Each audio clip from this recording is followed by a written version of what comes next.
Thank you, Mayor Arnold and citizens of Fitchburg. It is truly an honor to be your guest speaker today.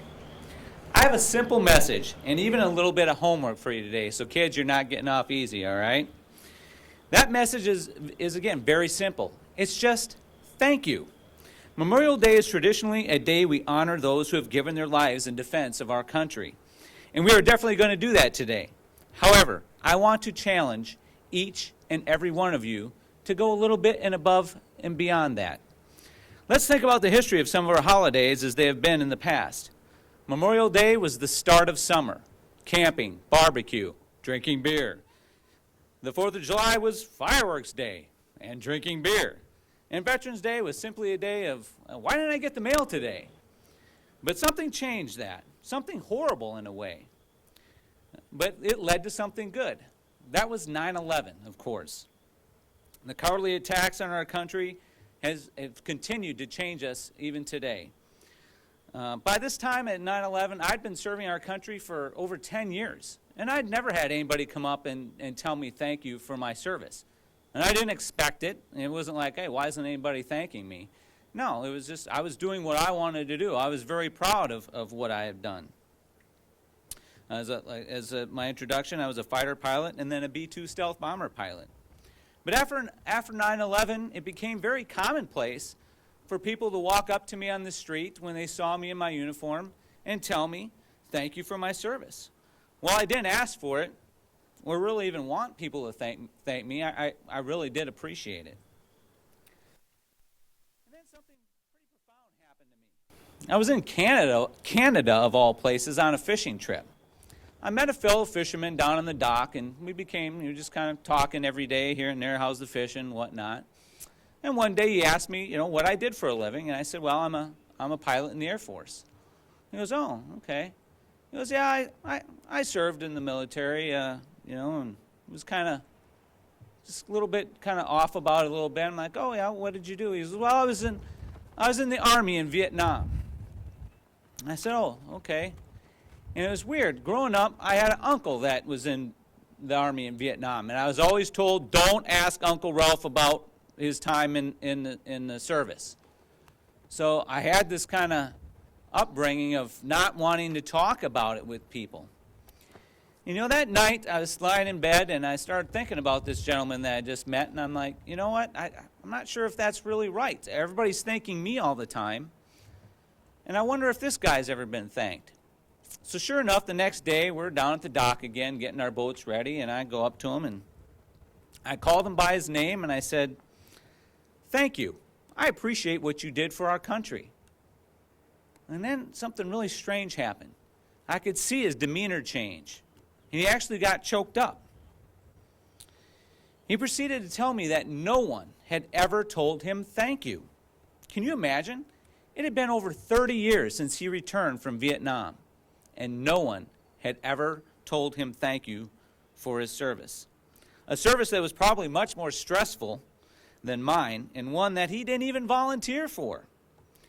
I proceeded to ask the man more about his service, and he began to proudly tell me about his time in Vietnam. And then he told me about his return. It was less than a hero's welcome. This man had been under fire, seen friends injured and even killed, yet now he was the villain. It became very clear to me why I wasn't supposed to talk to my uncle about his time in service, and it became clear what I needed to do. I made a promise to myself from that day on to thank each and every man and woman I met who had served our country. I had more than my share of thank yous, and now it was time to pay it forward.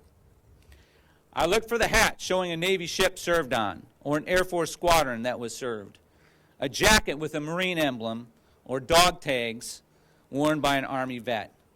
I made it a point to thank each and every one of these people I met. I also talked to my uncle about his time in Vietnam. While he had seen and been part of some horrible fighting, he also had some wonderful stories that the family had never heard or been aware of, all because everyone was too afraid to ask or even to say thank you. These stories are an American treasure. Our World War II vets are a fading, precious natural resource. The Korean War vets are not much younger. Even our Vietnam veterans are in or quickly approaching their 70s. So now comes the homework. Find these brothers, sisters, uncles, aunts, or even friends. Thank them. For some of you younger folks, I bet you have some relatives you don't even know have served in our military. Find them. Thank them. They say time heals all wounds. This may not always be the case with post-traumatic stress disorder, so you may need to tread lightly. But if it feels right after you thank them, talk to them. I think it is healing now. They have seen that the military is not the villain it was once made out to be. While war is a terrible, terrible thing, the soldiers sent to fight them are not.